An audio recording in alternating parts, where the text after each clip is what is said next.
Bwana wabariki. Nataka kuwasalimu kwa jina la Bwana wetu Yesu Kristo na kuomba tuweze kuinuka.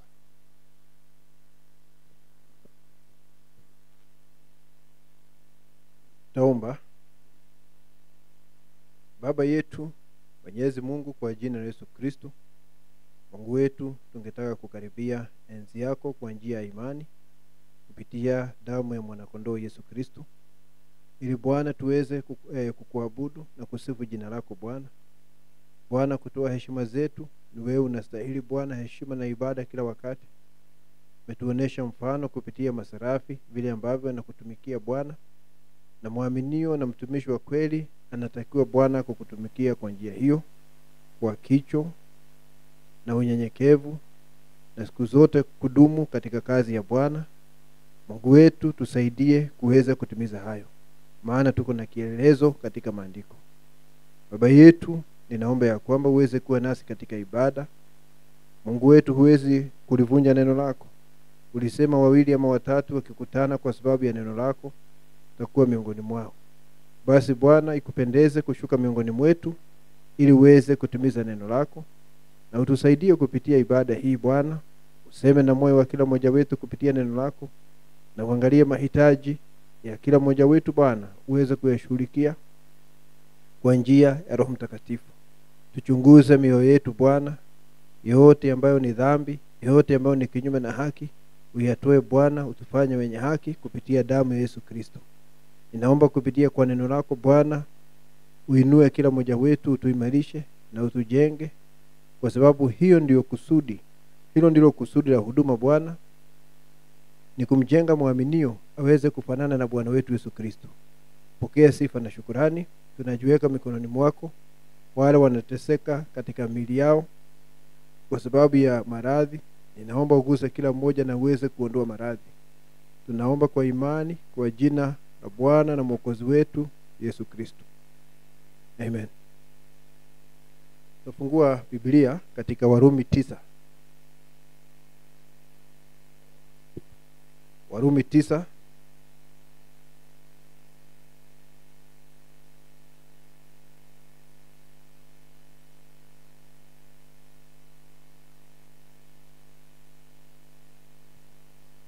Tusome mstari wa 6 mpaka mstari wa 16.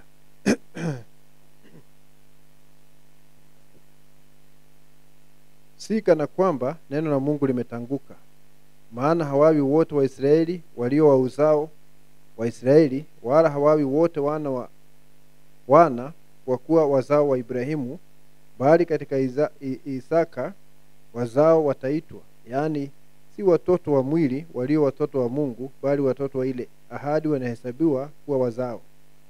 Kwa maana neno la ahadi ni hili: panapo wakati huu nitakuja, na Sara atakuwa na mwana. Wala si hivyo tu, lakini Rebeka naye akiisha kuchukua mimba kwa mume mmoja, naye ni Isaka baba yetu. Kwa maana kabla hawajazaliwa wale watoto, kabla hawajatenda neno jema wala baya, ili lisimame kusudi la Mungu la kuchagua, si kwa sababu ya matendo, bali kwa sababu ya nia yake aitwaye, aliambiwa hivi: mkubwa atamtumikia mdogo. Kama ilivyoandikwa, nimempenda Yakobo, bali Esau nimemchukia. Tuseme nini basi? Kuna udhalimu kwa Mungu? Hasha! Maana amwambia Musa, nitarehemu yeye nimrehemuye, nitamhurumia yeye nimhurumiaye. Basi kama ni hivyo, si katika uwezo wa yule atakaye, wala wa yule apigaye mbio, bali wa yule arehemuye, yaani Mungu. Bwana abariki msomaji wa neno. Tunaweza kuketi.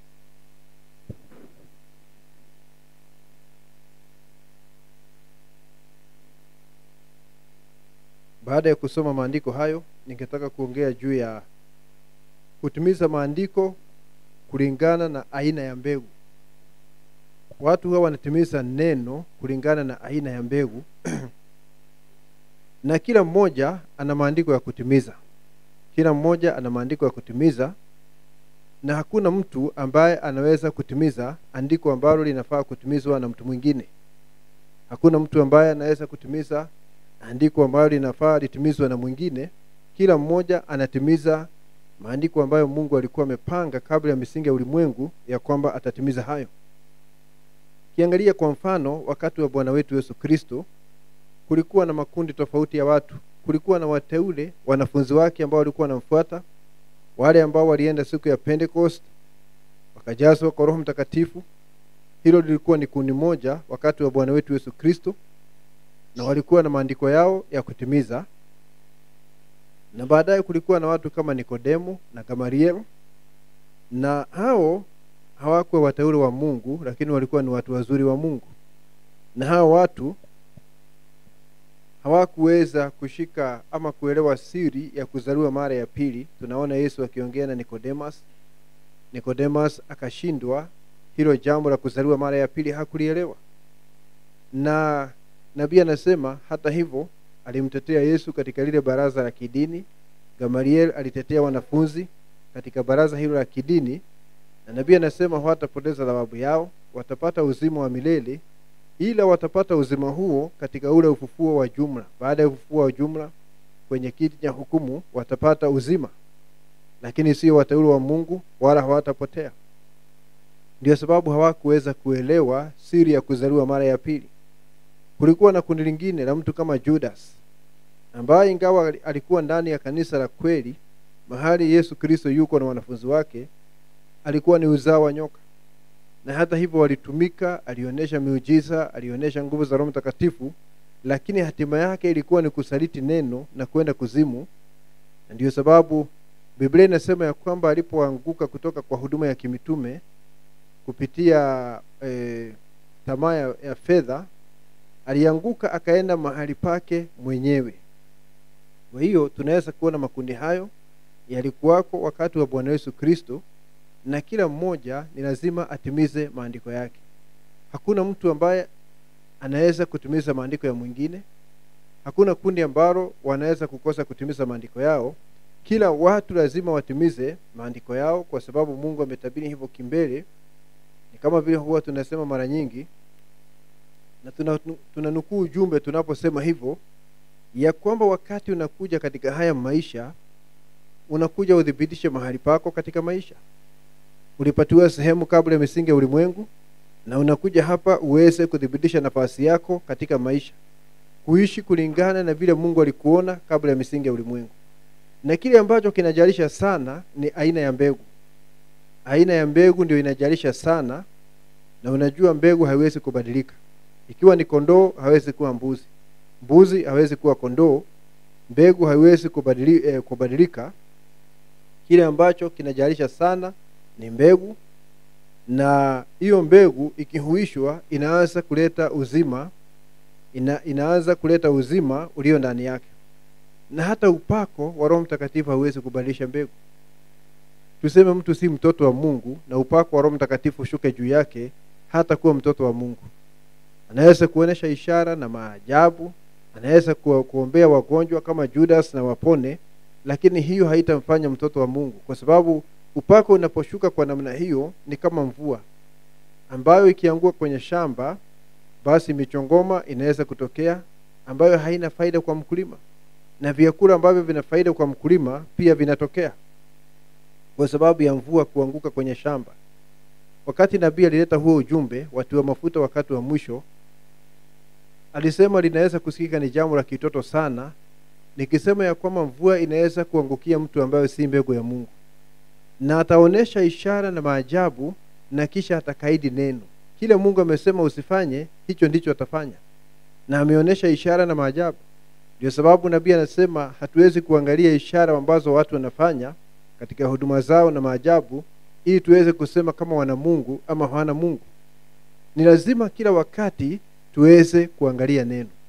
Nabii anasema katika ujumbe, siku ya leo tunajua ukweli ya kwamba Mungu ni mmoja umefunuliwa, na pale mtu mwingine anasimama pale anafanya ishara na maajabu, anaamini miungu mitatu, anaamini wanawake wa hudumu, na anaamini ya kwamba kule katika bustani ya Edeni walikula tofaa, mambo ambayo ni kinyume na neno, na anaonesha ishara na maajabu.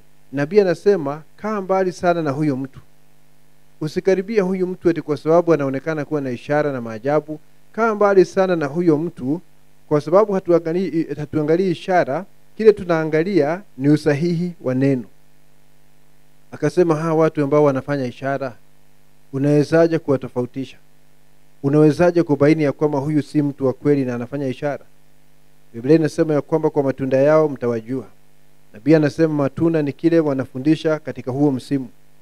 Kama leo Mungu amefunua neno na mtu anasema kinyume na hilo neno, hata akionyesha ishara, unajua ni mtu wa uongo. Ikiwa ameombea wagonjwa wakapona, sio roho wa shetani ameponya hao watu, kwa sababu shetani hawezi kuponya. Ni mvua ya Mungu ilikuwa imemwagikia mtu ambaye si mtoto wa Mungu, kama Judas. Wale watu waliponywa na Judas, ule uponyaji haukuwa bandia, ulikuwa ni uponyaji halisi. Kwa sababu haikuwa ni Judas, Judas hana uwezo wa kuponya, alikuwa ni Roho Mtakatifu akija juu ya chombo cha kuangamizwa na akaponya. Kwa hivyo upako haubadilishi mbegu. Angalia kwa mfano, na tumeshaongea majuma yaliyopita, 2-3 yaliyopita, tukaongea juu ya mwanamke Msamaria na wale makuhani. Makuhani walionekana ni watu wenye haki, wanajua Torati, wanaonekana wamejaa nuru kwa sababu ni watu wanafuata sheria. Na huyu mama naye maisha yake yamechafuka na alikuwa na sifa mbaya na watu wanajua hivyo. Na wote wawili, makuhani wale na huyu mama Msamaria, walipata nafasi ya kuja mbele ya Bwana wetu Yesu Kristo. Na walipokuja mbele ya Bwana wetu Yesu Kristo na wakaona ile ishara ya Mesia, makuhani walisema ni shetani. Walisema ni shetani anajidhihirisha, na hata wakati anafanya miujiza na kutoa pepo anatumia nguvu ya kiongozi wa mashetani. Nabii anasema ile nuru alionekana kuwa nayo ikawa giza. Alafu huyu mwanamke ambaye alikuwa na sifa isiyo nzuri, amejaa giza katika maisha yake huku nje kwa sababu ya maisha alikuwa anaishi. Wakati alikutana na Yesu na akaona hiyo ishara ya Mesia, akasema huyu ndiye Kristo. Nabii anasema ya kwamba ile shida ambayo alikuwa nayo, ama tuseme hivi, ile shida alikuwa nayo ama giza lilikuwa juu yake likatoweka, na kwa sababu alikuwa ni chembe ya uzima, ile chembe ikaanza kupata mamlaka sasa. Anasema ya kwamba giza likatoweka, mahali pake nuru ikaibuka katika maisha yake. Ningetaka tusome ujumbe hapo. Ujumbe unaitwa Shalom, na Shalom ni kusema amani, ili kuweza kuliangazia swala hilo. Nataka tusome aya hapo, aya kama 3.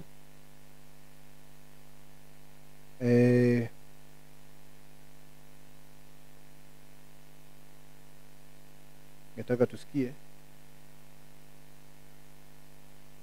Na hapa kuna jumbe mbili zinaitwa Shalom. Sasa huu ni moja wapo. Tutasoma kuanzia mstari wa 89 mpaka 92. Shalom kutoka 89. Nabii anasema now good morning mean peace. Anasema habari ya asubuhi inamaanisha amani. Anasema darkness is gathering, giza linakusanywa. What is gathering for? To show the light. What is it gathering for? To show the light. Anasema wakati giza linakusanywa pamoja ni nuru iweze kuonekana. Unajua nuru huwa inaonekana vizuri wakati giza ni totoro. Isaiah 61, rise and shine for the light is come to you. Isaia 60 na mstari wa kwanza inasema inuka na uangaze kwa sababu nuru yako imekuja. That is the reason I say shalom. Anasema inuka uangaze maana nuru yako imekuja, na hiyo ndiyo sababu ninasema ya kwamba amani. Shalom ni amani, ni Kiebrania. The light has come to you. Nuru imekujia. God's peace to the elected woman, to the elected lady. Na hii ni amani ya Mungu kwa mwanamke aliyeteuliwa. Huyo si mwanamke tu wa kawaida, individual, lakini ni kanisa la Mungu aliye hai. Maana tunajua mwanamke akiwa mwenye haki katika neno la Mungu anaonesha kanisa la Bwana. Those who God before the foundation of the world called out and ordained to that. Wale ambao Mungu kabla ya misingi ya ulimwengu aliwajua na akawateulia jambo hilo. Anasema hivi, the rest of them will never see it. Hawa watu wengine isipokuwa hawa ambao ni wateule hawatawahi kuliona. hili jambo la kuokolewa si juhudi za mtu, ni neema ya Bwana. Alikutaua kabla misingi ya ulimwengu, na Mungu akaamua utaishi katika majira haya, na wale watu wengi watamkataa. Hao watu bilioni 8 walio katika dunia saa hizi, kile wanangoja ni kuteketezwa. They will go up in smoke. Wakati wa Armageddon watakuwa ni moshi. Lakini wachache ambao wanaamini Mungu ni kwa sababu ya rehema zake. The rest of them will never see it. Hao wengine hawatawahi kuliona. They will never know nothing about it. Na hata hawatajua chochote kulihusu. The Bible said so. Biblia inasema hivyo. And Jesus said, no man will come to me except my Father draws him first, and all the Father has given me will come. Na Yesu alisema hakuna mtu atakuja kwangu isipokuwa wale ambao Baba anavuta, na hao Baba anavuta watakuja kwangu. Sikia vile anavyosema juu ya Judas na huyu mwanamke Msamaria hapa. Anasema Judas, na unajua Judas alikuwa ni mtume, anaposo. Na hiyo inakuonesha hivi huduma. Hata tukiongea juu ya huduma 5, kuna huduma 5 ndani ya mwili na huduma 5 nje ya mwili wa Yesu Kristo. Kuna wale walio ndani ya mwili wa Yesu Kristo na kuna wale walio nje ya mwili wa Yesu Kristo, na ni kusema hawa ni wa uongo. Anasema there stood Judas. Yuda alikuwa amesimama hapo, light shining up here, na huku nje alionekana kuwa na nuru kwa sababu ni mtume, anafuata Yesu, naamini Biblia. But back in his heart was dark seed. Angalia, moyo wake ulikuwa ni mbegu iliyojaa giza. When the showdown came, the darkness showed. Na wakati mchuano ulifika, giza likajitokeza. Naweza kuona jambo hilo. Tofauti baina ya wanadamu ni kitu kimoja tu, ni hali ya moyo. Ni mbegu ya aina gani? Huyu alikuwa ni mbegu ambayo yenyewe ni giza. Hii mbegu ni giza, kusema ya kwamba alikuwa ni uzao wa nyoka katika nafsi yake. Anaweza kuwa alikuwa kimwili ni mtoto wa Adamu, lakini nafsi yake pale ilikuwa ni uzao wa nyoka. Na hiyo ndio sababu siku moja aliona ni heri asaliti neno kwa sababu ya faida ya saa hiyo kama Esau. Huyu na Esau walikuwa ni watu aina moja, na Balaam ni watu ambao wanafanana. Na shida ilikuwa si kwamba hakuwa na juhudi, alikuwa na juhudi kama wengine, lakini shida ilikuwa ni hali ya moyo. Here was a little old woman, all blacked out up in front, lakini hapa kulikuwa na mwanamke mwingine, huyu ni Msamaria. But down here was a predestinated seed, lakini ndani yake mlikuwa mbegu ambayo imeteuliwa uzima. And when the light came, na wakati nuru ilikuja kwake, it scattered the darkness, ikatawanya lile giza, and it showed forth, na ile mbegu ikaanza kujieleza. Na huyu mama tunajua alisema haya maneno, we know Messiah is coming, and when he does, he will show us these things. Tunajua Masia yuaja, na atakapokuja atatuonesha mambo haya. Jesus said, I'm he. Yesu akasema mimi ndiye. Na huyu mama kutoka hapo maisha yake ya dhambi yakafika mwisho kwa sababu amepata mwangaza, na akaanza kumfuata Bwana wetu Yesu Kristo. Judas naye ilifika mahali akaona ni heri asaliti neno ili aweze kupata faida ya wakati huo, kwa sababu kile ambacho kinajalisha sana ni aina ya mbegu, the type of seed, aina ya mbegu. Na nabii anasema katika ujumbe, huwezi kumuingiza mtu mmoja ndani ya uchumi wa Mungu, huwezi kumuingiza mtu hata kama ni wa karibu namna gani, hata kama unamdhamini namna gani, na hakuonekana akiwa ndani, huwezi kumuingiza, na huwezi kutoa mtu mmoja. Huwezi kuingiza mmoja na huwezi kutoa mtu mmoja. Anasema mahali pengine ukiangalia Yakobo na Esau huenda walikuwa wanaonekana kufanana huku nje, lakini anasema tofauti kubwa sana baina yao ilikuwa ni ile mbegu. Anasema the great difference between them was that seed. Yakobo mmoja alikuwa ni mteule na mwingine hakuwa mtoto wa Mungu. Kwa hivyo wakati tunaongea juu ya mbegu, kile ambacho kinaleta tofauti ni hicho, ni mbegu, na kila mmoja kuna maandiko anafaa kutimiza kulingana na yeye ni nani katika moyo wake, wala hawezi kutimiza maandiko ya mwingine. Wewe huwezi kutimiza maandiko ya mwingine. Huwezi kutimiza maandiko ya watu ambao si watoto wa Mungu. Na wewe ukiwa mteule, huwezi kutimiza maandiko ya mwanamwali mpumbavu. Kwa sababu japo mwanamwali mpumbavu ni watu wazuri wa Mungu, hawawezi kutimiza maandiko ya biharusi. Kwa mfano tunajua hawatanyakuliwa, nabii harusi atanyakuliwa. Kwa hivyo wakati tunaongea juu ya kutimiza neno, kwa sababu kuna neno kwa ajili ya kila mtu, tunatimiza neno kulingana na aina ya mbegu. Wale watu ambao hivi sasa wataingia katika muungano wa makanisa ya ulimwengu na wapate chapa ya mnyama, kuna maandiko tayari yamesema watafanya hivyo. Kuna maandiko yanasema ya kwamba wale walifuata yule mnyama walikuwa ni wengi sana kama changarawe, kama mchanga kwenye bahari. Maandiko yameshasema hivyo. Kwa hivyo tunatazamia kuna watu kama hao ambao watapatikana. Wakati Biblia inasema ya kwamba wengine hawakuwa na mafuta na kwa hivyo hawakuingia katika karamu ya harusi ya mwanakondoo, tunatazamia hao watu wako duniani siku ya leo ili waweze kutimiza maandiko hayo. Na maandiko yakisema ya kwamba kuna watu watanyakuliwa, watamlaki Bwana hewani, tunatazamia ya kwamba kuna watu watatimiza maandiko hayo. Na neno la Mungu haliwezi kutanguka, manake kuvunjika. Hiyo ni kusema ya kwamba kila kitu ambacho Mungu amesema ni lazima kitimie. Na ndio sababu muaminio sio mtu wa kubishana na watu ama ufanye uadui na watu. Ati unajua tulishuhudia hawa watu wakatukana ujumbe, sasa na sisi wacha tuwatukane. Wewe si mtu wa aina hiyo. Wewe si mtu wa aina hiyo. Kwa sababu unajua Mungu alitenga kila mtu na akamweka nafasi yake. Na tunaposhuka katika hii dunia, unaishi maisha haya, unakuja utimize kile ambacho Mungu alikutengea uweze kutimiza. Kuna watu walionekana watasaliti neno. Kuna watu walionekana watakufuru. Hatuwezi kuwazuilia. Ndio sababu unaona Biblia katika Timotheo wa 2 na mlango wa 3 inasema wakati wa mwisho utakuwa ni wakati wa hatari. Kwa sababu watu watajipenda, kupenda fedha, watakuwa ni watu wa kufuru, blasphemous, vichwa ngumu na mambo kama hayo. Na ni maandiko yalikuwa yamesema hivyo kimbele kwa ajili ya wakati wa mwisho. Hakuna namna tutakosa kuwa na watu wa aina hiyo. Lazima tuweze kuwa na watu wa aina hiyo kwa sababu ni maandiko na ni hivi yasema Bwana.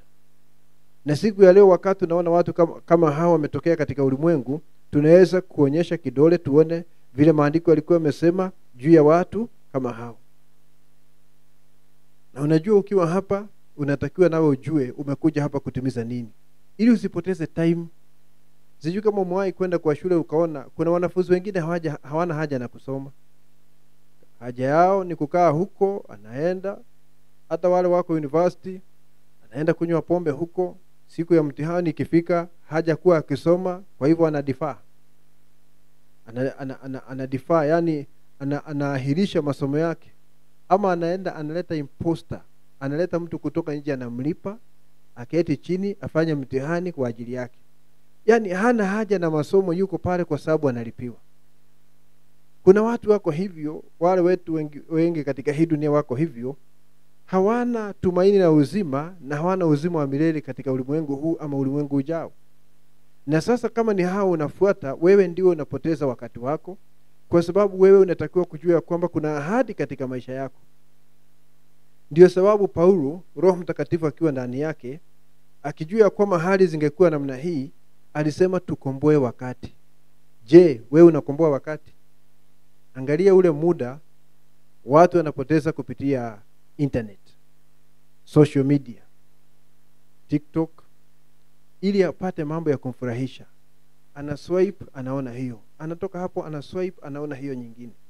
Na wakati unaenda precious time inakuwa wasted.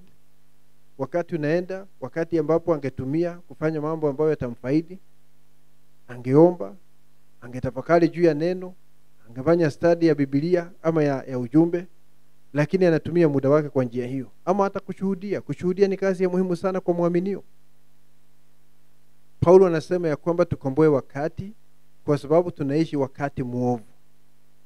Yesu alisema hivi, mchana una masaa 12, na baada ya masaa hayo 12 uweze kufanya kazi.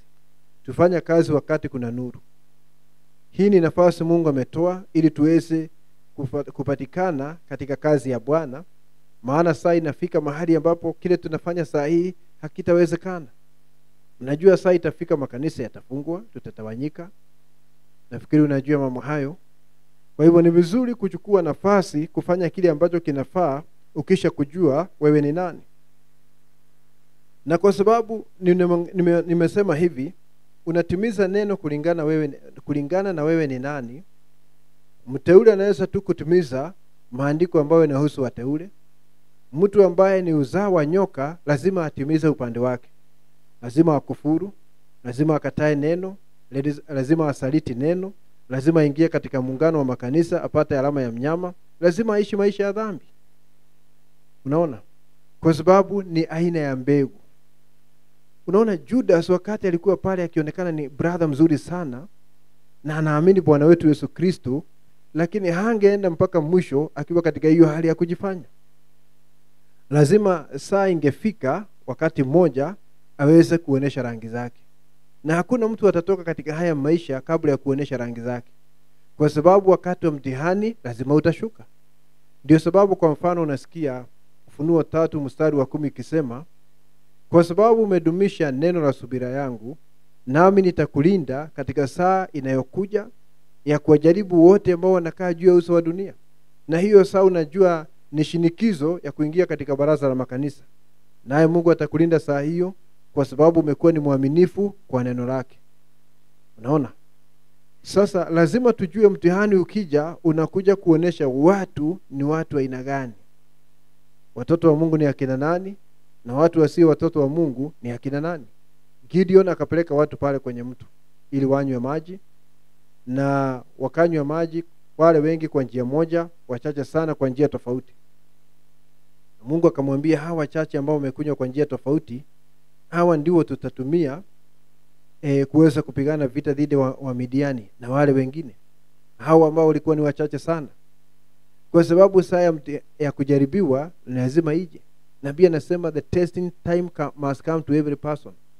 Na testing time huwa inakuja kwa njia tofauti.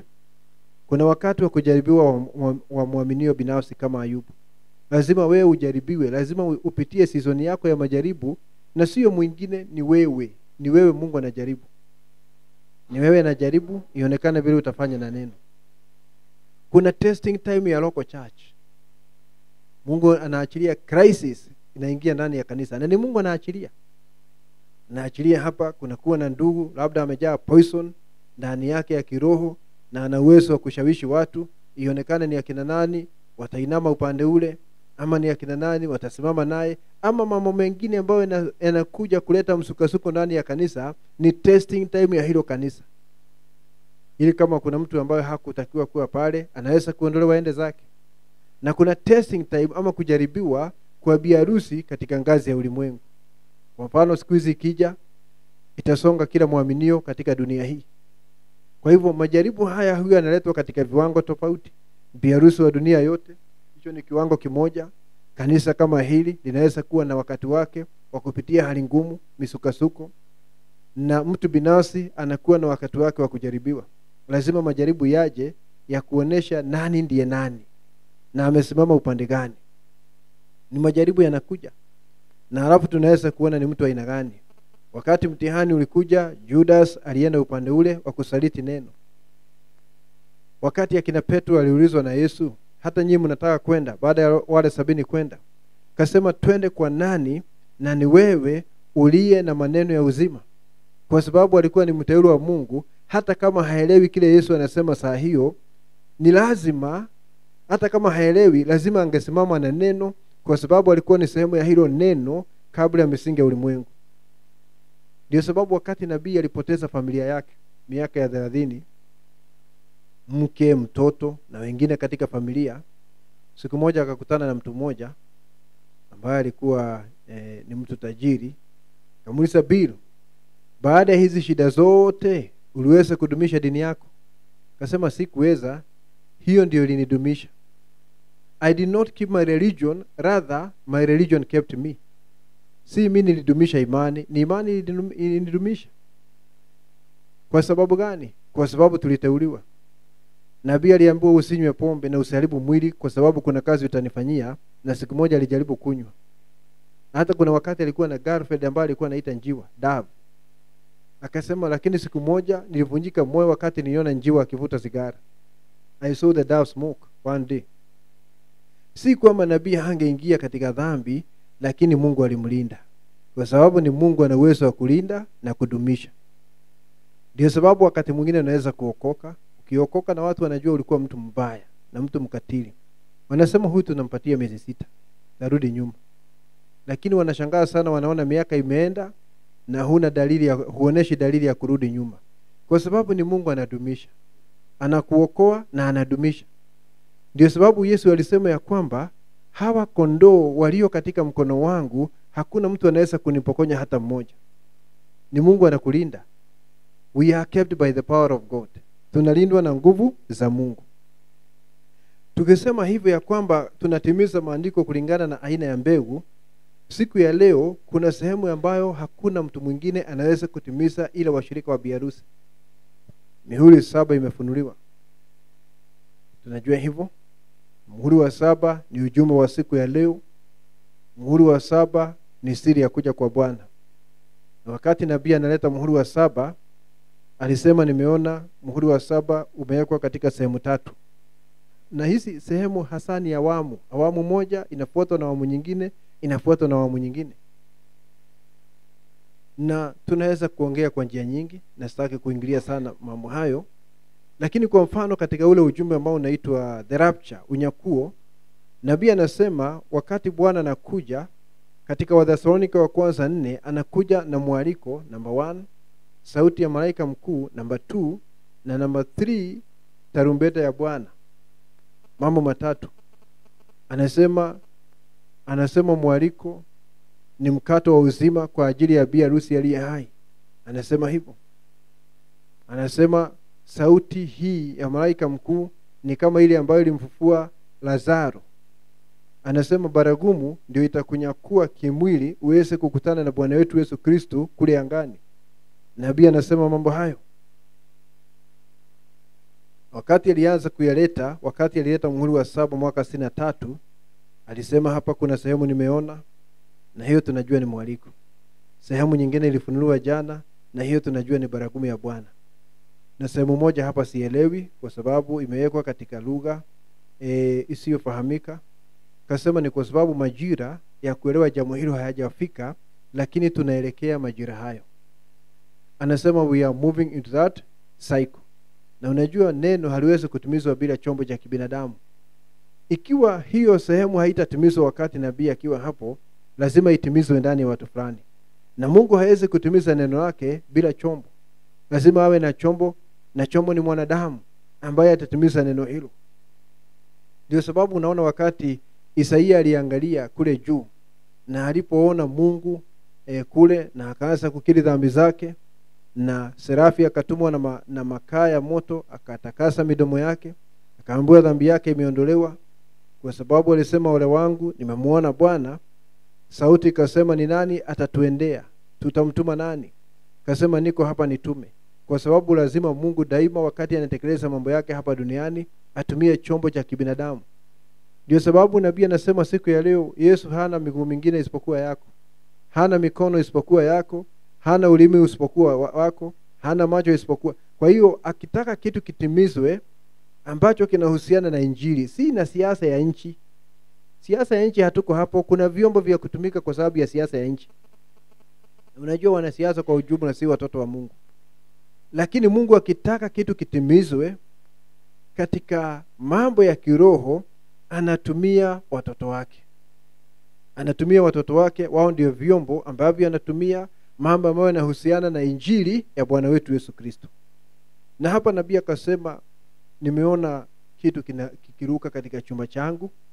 Nikajaribu kutafuta tafsiri hapo, lakini sikuipata kwa sababu majira yale hayajafika, lakini yanakaribia.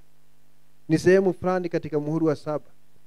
Na yeye anajua, nabii anajua akiwa katika Ufunuo 10:1 mpaka 7, alikuwa anatumiza hiyo sehemu ya kwanza katika muhuri wa 7 kufunua Kristo kwa watu. Na Kristo ndiye siri ya Mungu iliyofunuliwa. Sasa nabii alikuwa anafunua Kristo kwa watu akiwa mtu mmoja. Lakini kumbuka, baada ya nabii kuondoka na kanisa halijaondoka, kuna sehemu unatakiwa kutimiza wewe kama muaminio. Na hiyo ndio sehemu alisema wakati ule hakupata tafsiri, lakini akasema tunakaribia majira hayo. Anasema hivi, wakati aliona sehemu imefunguka ya muhuri wa 7, Baadaye anasema ikafunguka ikaleta jambo lingine. It unfolded into something else that I seen. Ikafunguka ikaleta jambo lingine. Na hilo jambo ndilo linakuja kwa wateule. Na unajua qualification, kuhitimu kuwa sehemu hiyo ya neno ama kutimiza hilo ni kwa sababu wewe ni mteule. Najua sasa hapo hakuna ubishi. Watu wanaweza kujaribu kutafsiri, wahoji, waseme hivi, hiyo yote haitasaidia mtu. Hakuna kitu Mariamu angefanya atimize neno. Kazi yake ilikuwa ni kukaa tu. Hata wakati kabla ya malaika kumjia hakuwa na habari. Lakini yeye ndiye ameteuliwa. Na hakwenda kufunga kula chakula ili atimize hiyo ahadi. Alikaa pale siku moja akajiliwa na akaamini kwa sababu yeye ndiye amekusudiwa kuleta hiyo sehemu ya neno. Na wakati aliamini bila kuswali neno hilo, nguvu ya Mungu ikamhuisha akaweza kuleta ahadi ya Mesia. Na biharusi hana lingine, kwa sababu ni majira yanafika na Mungu ambaye alikuwa na mtu mmoja, ndugu Branham, anarejea, anakuja kwa washirika wengi wa biharusi. Anaanza kuwatembelea kama watu binafsi. Ona vile Yesu wakati alifuka alianza kutembea namna gani?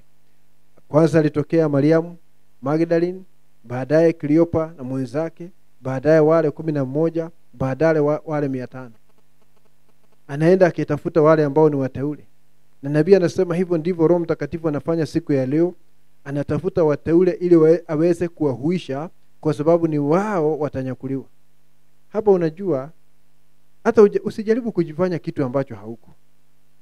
Kazi yako ni Mungu akileta neno uliamini, hayo mengine Mungu atatekeleza. Qualification ya kutimiza sehemu ya pili ya muhuri wa 7 ni kuwa mteule. Hakuna qualification nyingine. Si unaona hapo, si wewe na si mimi. Ni Mungu alifanya hivyo kabla ya misingi ya ulimwengu. Wewe ni chombo cha kubeba hiyo sehemu ya muhuri wa 7 na kuidhihirisha.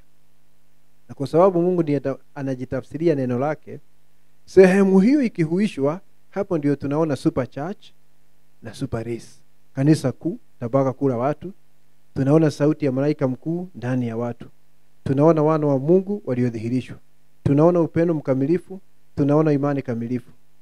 Unaona? Kwa sababu ni kitu ambacho alisema saa hiyo ni lugha isiyojulikana. Lakini sasa hii lugha inahitaji itafsiriwe. Ikitafsiriwa ni nini tunaona? Super church, super race, wana wa Mungu waliodhihirishwa. Hiyo ndiyo tafsiri ya lugha ambayo haikujulikana. Inahitaji nani? Watu ambao ni wateule peke yao, ili waweze kutimiza hiyo sehemu ya neno. Ndio sababu nasikia maandiko yakisema si yule ambaye anataka ama yule ambaye anapiga mbio, ni wale Mungu anarehemu. Hasa ni kulingana na mbegu. Kwa sababu nabii anasema nafsi yako ina kitu kinaitwa potentials, uwezo ambao umelala. Uwezo huu ukihuishwa unakuwa tafsiri ya kile ambacho kilikuwa kimefichwa. Mtu mwingine hawezi, kwa sababu hiyo asili haiko ndani yake. It is impossible. Hiyo asili haiko ndani yake, na hata akinyeshewa kiasi gani na mvua, upako wa Roho Mtakatifu hawezi kudhihirisha hiyo sehemu. Sio upako peke yake hapa, nature kwanza, asili ya mbegu kwanza, na kisha Roho Mtakatifu. Hata ukileta Roho Mtakatifu kiasi gani na ile asili si ya aina hii, hawezi kuonesha hiyo ahadi. Kwa hivyo Mungu na watusaidie sana. Najua wakati unatambua hivyo kupitia ujumbe na kupitia neno, kazi yako ni kujiachilia. Kazi yako ni kuwa mwaminifu, ili Mungu aweze kutekeleza hayo. Ningetaka tuombe.